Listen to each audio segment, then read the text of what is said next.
enye sa dia nam kwa mu ba no dia nam kwa mu na difo nkwasiafo bi a ye ti oman Ghana ma ye nka bone emfa nkyere oman no enkwasi asem nko a o enkwasi ahwe mahama ne ne abedi a kyere ya memfa nso ba stand no one ne ba gina yi na difo nkwasiafo bi akwa kase ma amini bewu wo ma no mo se sa nyoma no but enya adwuma da meka enya adwuma da. It is so just a mobo. It as a prophet. What you own say ye the baby? And also be jina mo baby man puncho ba na bra bom. Is this country a Christian country? Enti Odifo say ye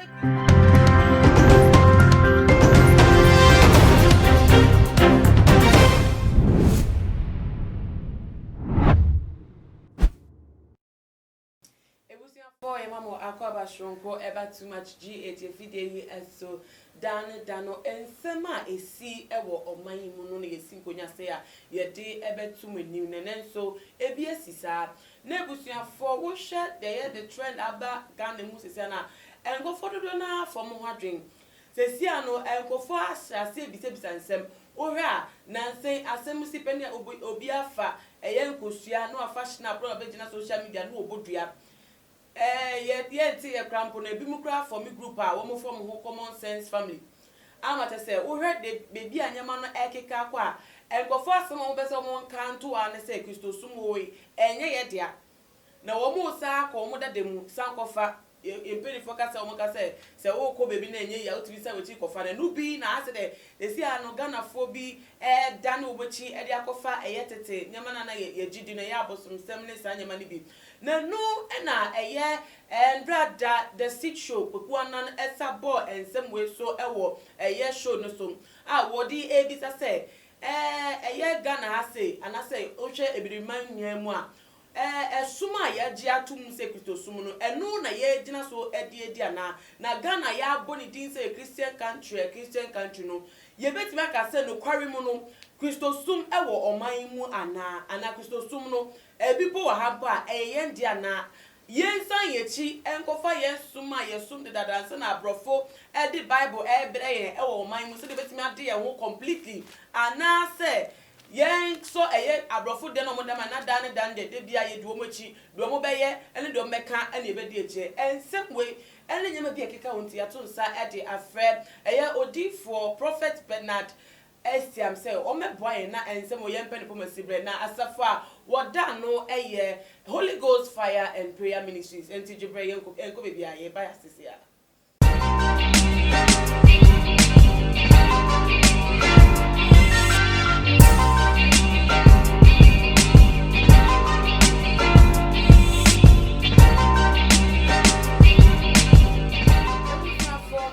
so emamo akwaba shonko ebiem Prophet Bernard Estiam and ote mensa enifaso yakeka akọ enkomo no emu Prophet ema akwaba Jesu baba ibi aboko ami adomara ka de bia da ye ho den se twokonkon moa na jani moa na yetimwa na asafo ma oyire ene omani aso ho tese nyame adom mununkum dum na se ade hye de bade asem Odifo we de de ekoso ene megina so ebisa o asem we Ghana ha anase bibi man hiemu no yesuma nkasa kasa ye ankasa ye de no den me da wano ase any too much G8 TV crew fo nyina ase ne omo hwe mo free achirichiri ne benchaye amanoni fo nyina mo tie meka se Ghana enye Christian country enye Christian country eti yesuma nkasa kasa den unse abosomsom dominion a ewo Ghana mem but esan se ye be hunu nyamesom no ye de bram ye ni so okay part what you say na me ya bebiri se bebiri omoti asori dem uyi nowadays mamen kan kore nowadays all the churches o ma feli Kristo enti no Kristo entrusting the church edima individuals bi so what you say one man churches ni bi enumpo no 99% afeli Christ enti aka only the survivor 1% omo nso musa Asema okay Ghana ha ye wo just say national platform so in 40 mika Ghana had a Christian nation emu 71% 75% Christopher they be dan ye kan enye say sorry na e kan in 24 wo mu bu o man ni wo mu timi be gina ho ye Christopher Ghana ha ye Christopher yes man ye gidia ye Christo nti obi ansum nyame last time we crampo coronavirus etisi o man mu no ye man peni ejina o man na nemu declare 1 day fasting and prayers. I don't know so na o tie ni kasem say na wo kan na Christopher Empire Muslimi for Empire nti say esum na obo so no to say o share Christopher say ade say ono crampo di adase say Ghana ye gi Christo di nti ba ne say na ye nye Christo man say o man ya gi Christo di na form Christo man me da wase meka say ye fast ye ni radi wantie ye wantie ye ya pay maka no so wantie unse o man bia bone o man ye wicked pa e Ghana wo mutiri mo suma to the extent say sisi ameka say akaka na honkonko e depart from the this country friend Ghana akaka kitu abi ewiase fanania na wo ka na say ye bi remind mu na wo ka wo unse ewiase nyina Ghana na me pese meka de wi Ghana is the firstborn o man nyina oda nyame akoma so Ghana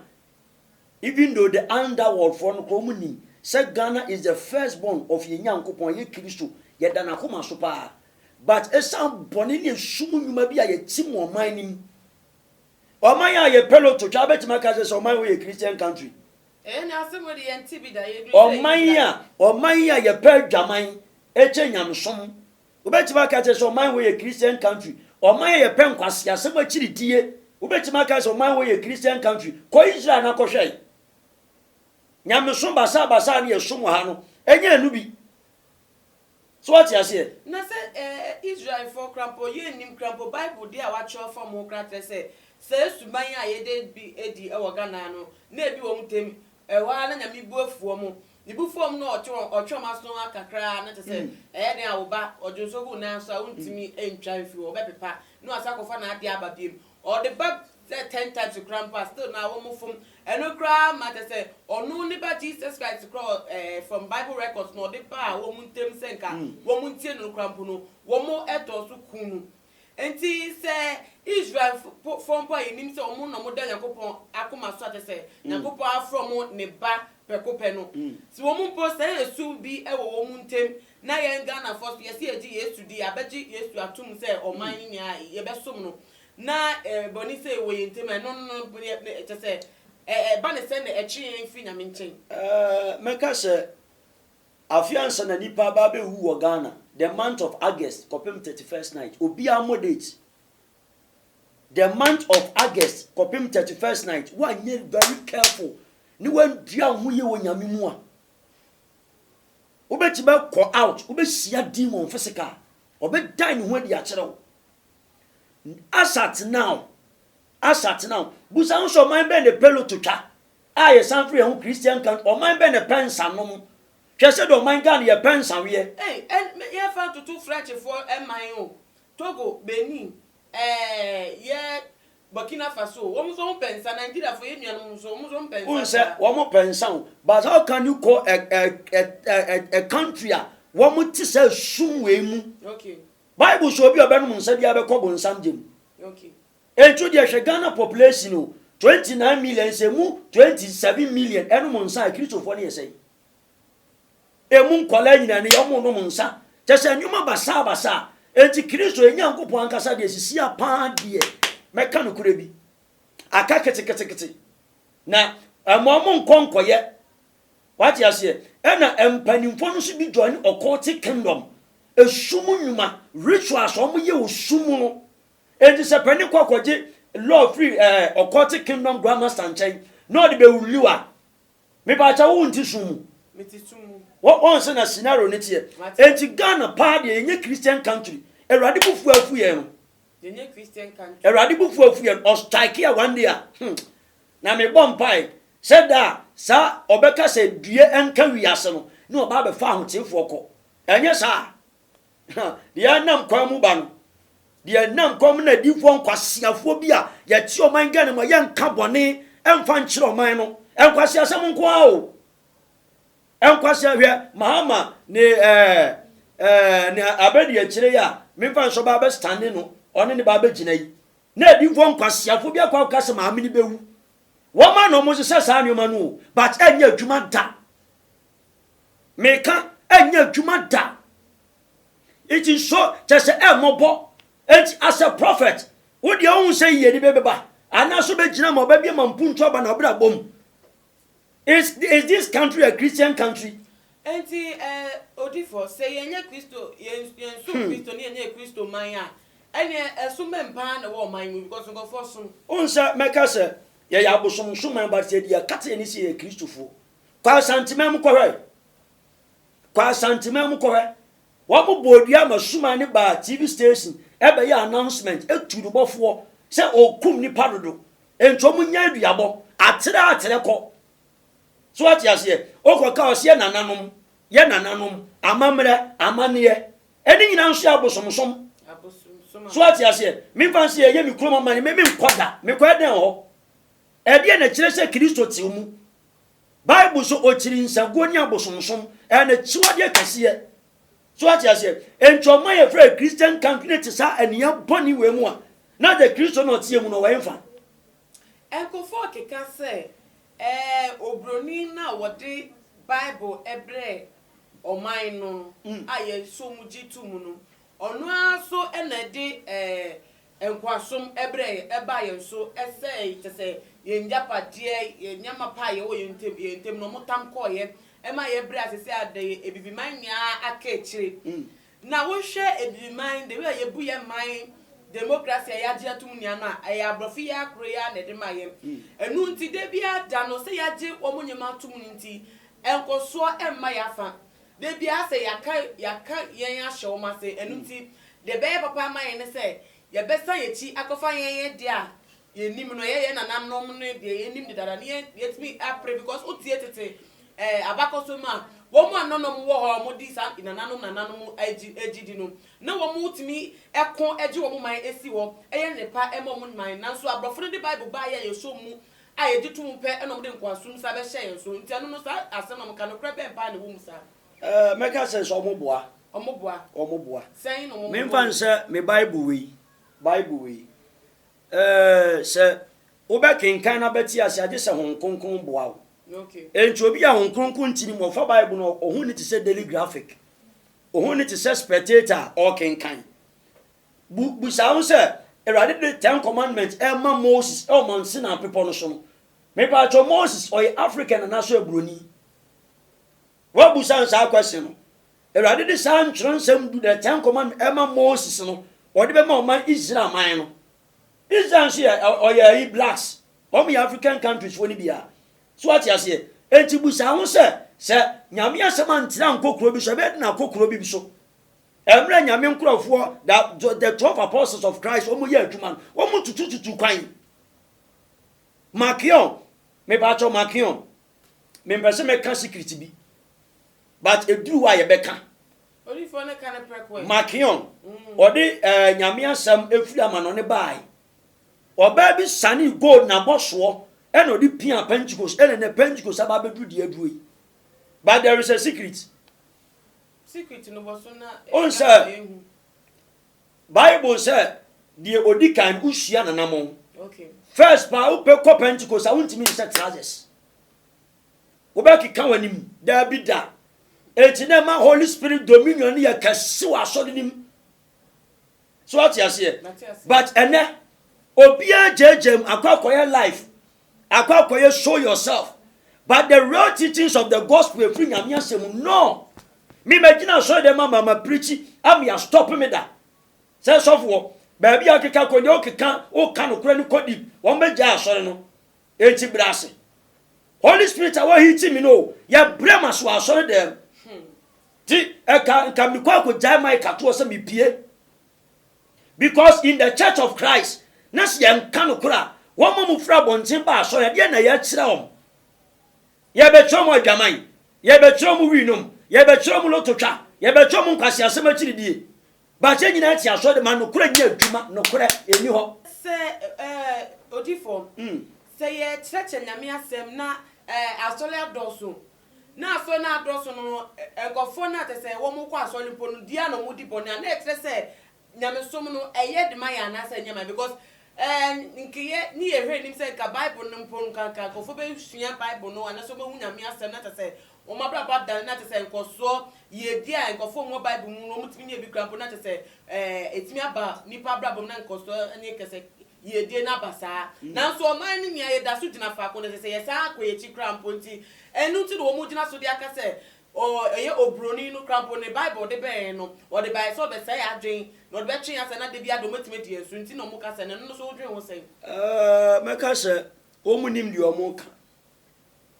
nenti odi fo undi adanse se Ghana ha wo mo kwa asori se obi o ka se onko ye adwuma mpo na o fa mbeboa ono akasa no hunu ne busia mpo no de sa brani ni a betima ko dina asori dem esend wa kenka mo bible no o de aye mpai bonko a obi timi koda mountain so 3 months 1 year no da ha te se woni adwuma bia eno no na wo mo pa che se te se obroni kwa ya wo de kan ya hye no no o da bi bible say as onyame ba de wo se wo ye adwuma but osofo de ugina wo de ma the church members said ye be ya beti menya time intercede amanyame ma no na obi adwuma ba koyie patro ati ase because levi for no munya adwuma asofo no munya adwuma so ati ase but enum guarantee we say wunya adwuma nti no fa oppressor gina akoto memma so wo de wo ye intercessor wo as a 5-4 ministry prophet evangelist apostle teacher and a pastor wo ye an intercessor edi manyame ma etu na be dia ma church members no madwuma akoyie na adwuma to yie no mo dia sedafo dia be bo na dia se Christian munya nso fie aduane timatena ho ba che na dia die hu o papa ene dia mpa dia hu asore de ye odi for obroni odi bible bae obroni no o koso na brabom ni maya wo bu no ye kan emaya sika wo mu a o so mu obi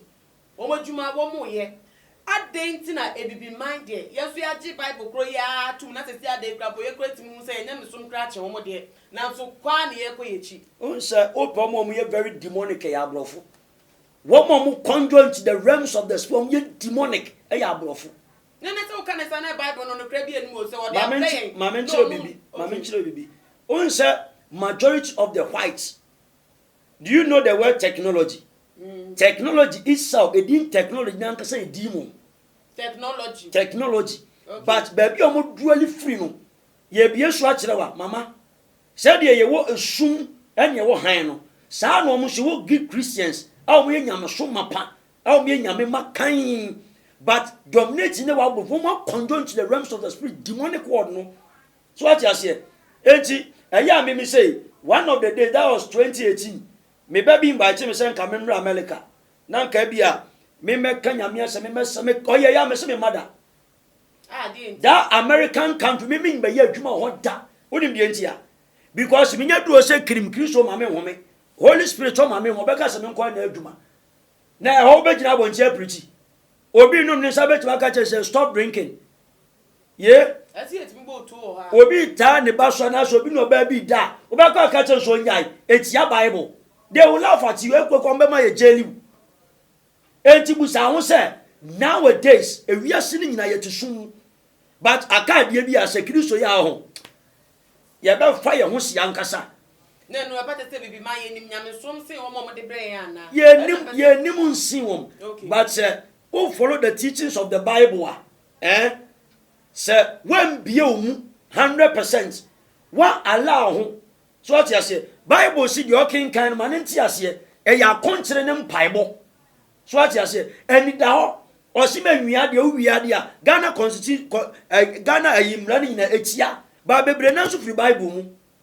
so what you say but ye nyamesuma kate ni but ye diboni osumu what you say o man na diboni ahwe mu jagua bu san say o man be na ye di independence ya ye gu nsa o man na pampam o man we a Christian country. Ya papa Tamos ba yo bekas ye nwu nsabium hwe de omde ya papa no oman we a Christian country so a individual fighting for yourself sisi anya asofo no anya difo anya apostle so one cause fight for yourself se mununkum do ne bobo na totorobento ne bo abenya osoro akotena na otena asase so adue akaketu abi within a flash the area sebe. But the so-called men of God, one more dada be brena dia kobo nsam but too many sumbo mo so. So what I say, the real teachings of Christ, our Bible nim. Jai bone ye keke. Na bedi mi awurade machi pa won na fo ase nua na so a but ayedin. Enti na busa won se, ene wo de busa won se Christopher ya kwa so ya ntade se te sei. Ba bia be ko bia so na atade abese me boa. Na sa brofo no address ye hwe omo asore ko mo mo dress omo ko wo mo agina medi omo asofo krampo omo dress omo de ko yen ye suefu omo ho edi si suefu omo ni ye hwe omo ni yesu ye bia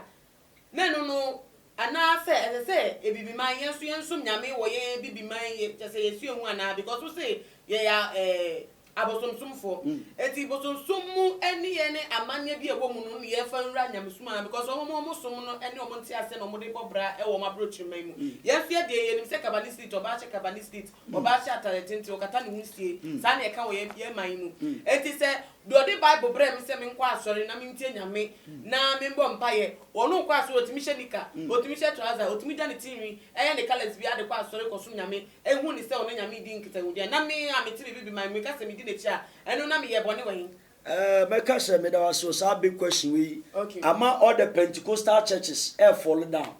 all the apostolic churches fall down bisa me sa adentia unse Bible kire se o Kristo ni de ma ho fama ense nyame na odi na chi no ma wa brabo ene usuban ene oni ye emfata de odi na chi no but ekoye wayward pe no akwa koto bonsamfom Abraham not ya busunfie o enwoma bia nkoso ma no da erode ka chen Abraham sori fi abusunfie na ko wo de ko menche ba bia ko bat ko udu amekira wo Bible say Abraham tie Awurade asem ye be friend Abraham. So what you say? But ye Christopher we are so damp. Ye nyankopon na edi na chi no. Na emra nsem no wasese ye nisu. Saudi ye. Akwa se tina ho tiem na me Awurade me hyirawo bo Abraham papa me ye wiye but ye no. Okay kan Jeremiah chapter 16 verse 6. Wasu de kogina ekwan no so na pa mu ka kire mo se mon sacha mo adwen enkantre me se wa asori dan ni enkantre me se wa asori dan ni media me kwa asori wa ya asori dan air condition wom ye o central aircon ye o floor tiles ye o big screen we ya asori dem we nyina ye ehuwudie so what you say ye ehuwudie eno sofo be gina no preach adi so kuta tablet wo se tablet ni kuta ni se ya ni ye de ensa na ba Bible pa se sofo be kuta Bible no wa kinkan Bible no. So what you say? The real movement of the Holy Spirit was empower the man. Man take dominion over the witches and wizards. Be this Satan so and you are blindfold your home. What are you so for ye?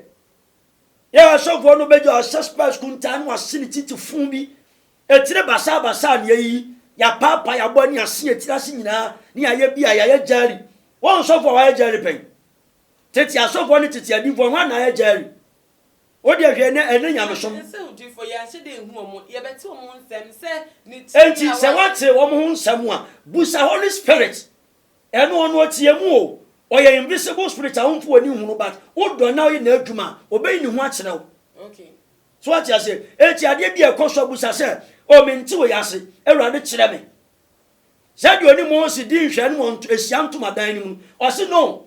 se si ade me ne wo be kasa ni aso menu be kasa oda yem but wo ye na adwuma na do no be ni hu a kire wo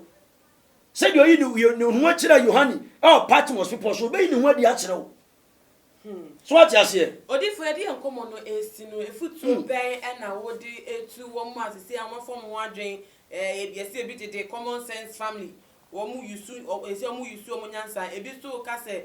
wo mu sa ko mu dade mu ko machi bebi aye nananom di egosi ye wo mu tese wo mu su ehu wo mu nya wo sumo tese mo mu edi mra bi so ma ebo ma brabo no mu so mu san mu cha ko no efutu ben na wo de mo mu me da wase be ka se Odi wiase nyansa nanti a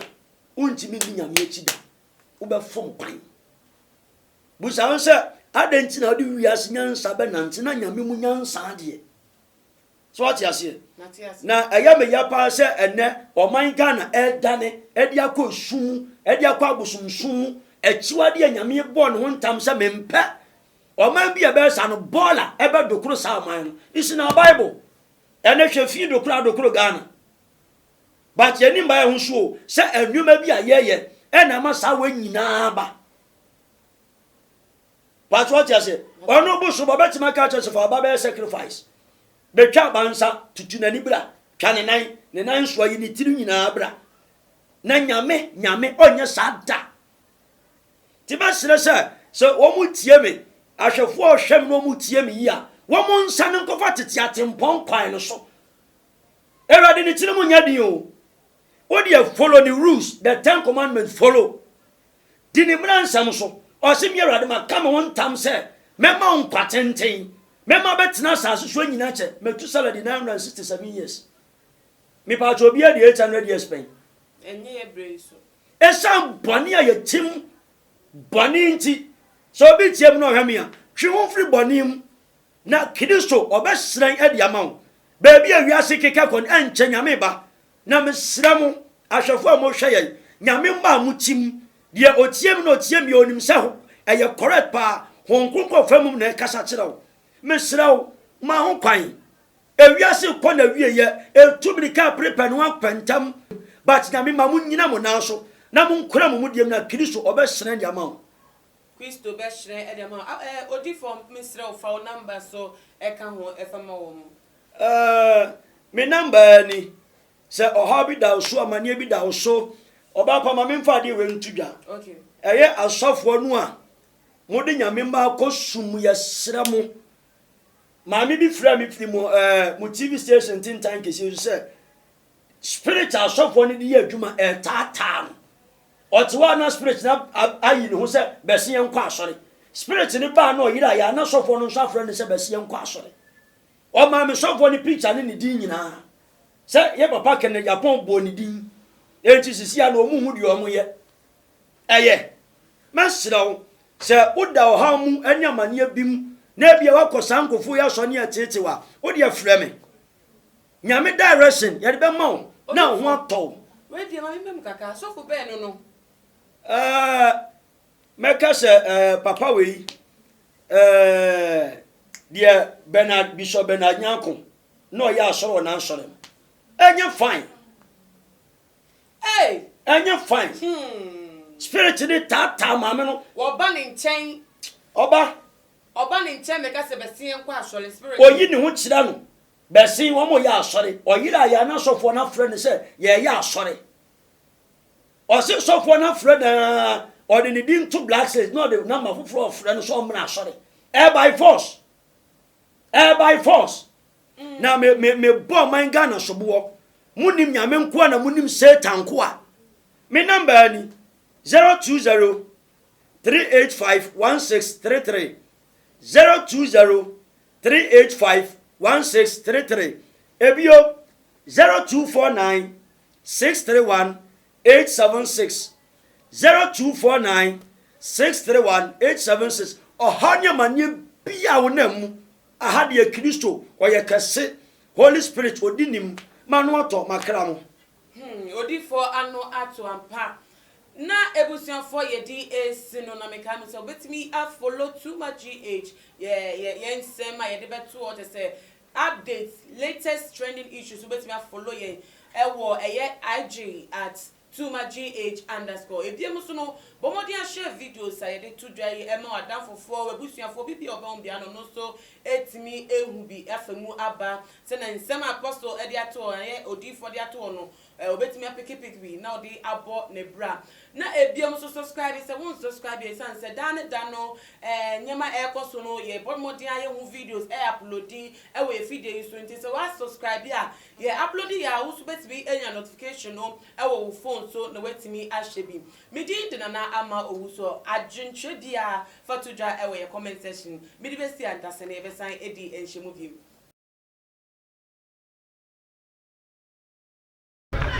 Onianofo ahaye GH too much and I okay. Malupi and a case also for Malupi. Me baby, I mean, baby. Too much GH. One and a subscriber. Come home, young Koreans and power. But that's my crowd.